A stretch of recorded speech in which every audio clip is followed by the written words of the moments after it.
की बात आप पूछ रहे थे भी किसान भाई, क्योंकि पाड़ा तो पड़ गया, उसके बाद बचाव कैसे है। सबसे बढ़िया है कि अगर जहाँ जिस एरिया में पाड़ा ज़्यादा पड़ता है, जैसे खासतौर पर टिब्बों की ज़मीन होती है, वहाँ पाड़ा का असर थोड़ा ज़्यादा होता है, तो वहाँ किसान किस्मों का चुनाव करें।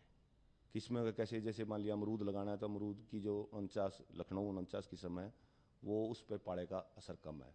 आम की जैसे कम ऊंचाई वाली दशहरी है, लंगड़ा है, आम्रपाली है, इस पर पाड़े का असर कम पड़ा। तो मतलब किस्मों का चुनाव, जैसे पपीते की बात कर रहा था मैं, पपीते भी सबसे ज़्यादा पाड़े का असर है। तो पपीते की आजकल बड़ी छोटी किस्में आ रही हैं, पूसा ड्वार्फ है, पूसा नन्ना है, तो इन किस्मों का चुनाव करें। क्योंकि पाड़े का असर जितनी भी ज्यादा ऊंचाई वाले पौधे होंगे उस पर ज्यादा होगा, और कम ऊंचाई वाले तो कोशिश करे किसान भाई जिस एरिया में ज्यादा पाड़ा पड़ता है वहां कम ऊंचाई। दूसरा बात है लगाने के समय का और जगह का। अब जैसे पपीते की बार बार बात चल रही है, पपीते को कोशिश करे किसान भाई जो पहले से बाग बनाया है उसके बीच में लगाए, या उसके कुछ मान लिया जंगलात के पौधे हैं उनके बीच में लाए, जिससे उसका पाड़े से बचाव हो लगाने के समय की। क्योंकि हमारा सुझाव है किसान भाइयों के भी, उस साल में 2 बार पौधे लगा सकते हैं, एक बार फरवरी मार्च में, एक बार जुलाई अगस्त में। अगर जो पौधे जैसे पपीता है, जो पौधे पाड़े से, अमरूद है उसमें जो पौधे पाड़े से ज्यादा मरते हैं, उसको किसान भाई जुलाई अगस्त की बजाय फरवरी मार्च में लगाए। क्या होगा कि फरवरी मार्च में पौधे लगाएगा तो उसको 8-10 महीने मिल जाते हैं पौधे को, क्योंकि दिसंबर जनवरी में पाड़ा पड़ता है, तो 8-10 महीने के बाद पाड़े का असर, जो क्योंकि पौधा अच्छा बड़ा हो जाता है, उसका पाड़े का असर कम हो जाता है। तो किसान भाई अमरूद पपीता खास तौर पर फरवरी मार्च में लगाए। डॉक्टर साहब, आपने बताया कि अमरूद पे भी और जिस तरह नींबू वर्गीय पौधे तो अपने हरियाणा में काफी लगे हुए हैं, इन पे पाले का असर पड़ता है और किसान भाई ने अब लगा भी लिए, जो पहले सावधानी रखनी थी वो नहीं रखी है। तो अब पाले से बचाव के लिए उसको कौन से कदम उठाने चाहिए? ठीक है, ये बात भी ठीक है कि जिसने जुलाई से लेकर सितंबर तक ले, पहली बात तो ये है कि नींबू वर्गीय जो पौधे हैं उस पर पाड़े का असर अमरूद के और पपीते के निस्बत कम पड़ता है, नींबू जाति के फलों में। परंतु उसका बचाव तो अब उसने करना ही है, पौधे लगा चुके हैं। सबसे जरूरी बात है सिंचाई। अगर जमीन में नमी होगी तो पाड़े का असर नहीं होगा, क्योंकि मैंने पहले भी बताया कि पाड़े का असर जब तक जड़ों पर नहीं आएगा तब तक पौधा नहीं मरेगा। ऊपर कितना भी पाड़ा पड़ ले उसका ज्यादा असर नहीं आएगा। ठीक है, पौधा सूख सकता है, उसके पत्ते भी गिर सकते हैं, परंतु वो दोबारा फूट जाएंगे। अगर एक बार जड़ तक पाड़ा चला गया तो वो पौधा मर ही जाएगा। तो सबसे जरूरी है पानी, नमी। तो उसके लिए क्या है, किसान भाई ये ना सोचे कि भी सर्दियां हैं 10 से 15 दिन के अंतराल पर पानी देता रहे। नए पौधों को भी ये नहीं सोचा कि भाई पानी की जरूरत नहीं, पानी दे।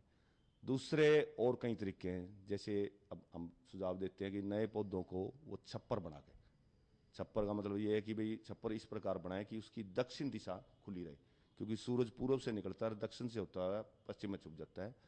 तो दक्षिण दिशा को खुला रखते हुए उसके ऊपर सरकंडे से, पराली से, किसी भी चीज से, मतलब एक झोपड़ी सी बना दे, तो झोपड़ी बना के।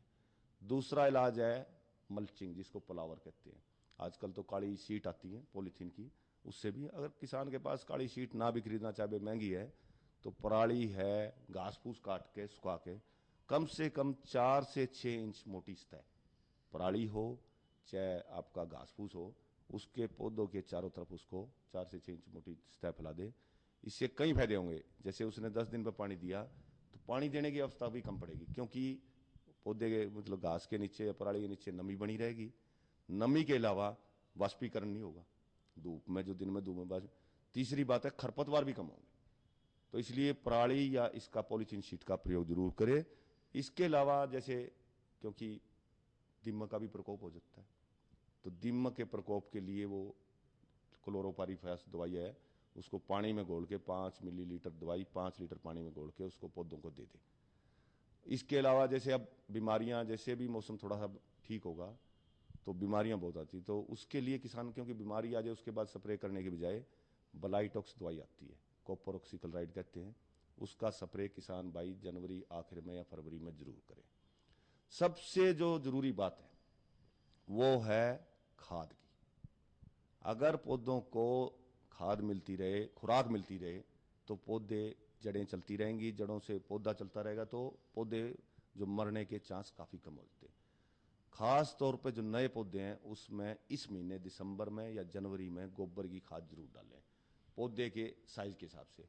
5 से 10 किलो गोबर की खाद अगर दिसंबर जनवरी में डाल देंगे तो उससे एक तो पौधे को खुराक मिलेगी, दूसरा है कि ये जो खाद है गोबर की, ये नमी को भी बरकरार रखती है। जैसे मैंने बताया भी 10 दिन में 15 दिन में पानी देंगे तो नमी उसमें बरकरार रहेगी, पौधे को खुराक मिलेगी। तो पौधे को अगर जड़ों को खुराक मिलेगी तो पौधा मरेगा नहीं। किसान भाइयों, डॉक्टर साहब ने आपको बताया कि यदि आपको अपने बागवानी पौधों की सर्दियों से या पाले से रक्षा करनी है तो सबसे पहले तो जो आपके नए पौधे हैं उनको आप पुराली या किसी पुरानी कड़बी का छप्पर बना के ढक सकते हैं जो दक्षिण दिशा से खुला हो।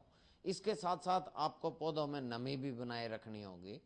और तीसरी बात जो डॉक्टर साहब ने महत्वपूर्ण बताई कि भाई आप अपने पौधे के चारों तरफ नीचे मिट्टी में या तो पराल फैलाएं या पुरानी घास फूस फैलाएं या एक ब्लैक पॉलिथीन सीट आती है जिसपे राष्ट्रीय बागवानी मिशन के अंतर्गत किसान भाइयों को सब्सिडी भी मिलती है, वो आप बिछा सकते हैं जिससे कि आपकी मिट्टी की नमी भी बरकरार रहे तथा खरपतवारों का जमाव भी कम हो।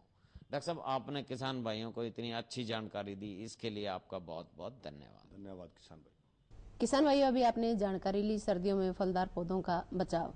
इस विषय पे जानकारी दे रहे थे डॉक्टर अश्विनी कुमार और उनसे बातचीत कर रहे थे श्री अशोक मलिक। आइए मनोरंजन करते हैं हरियाणवी रागनी का।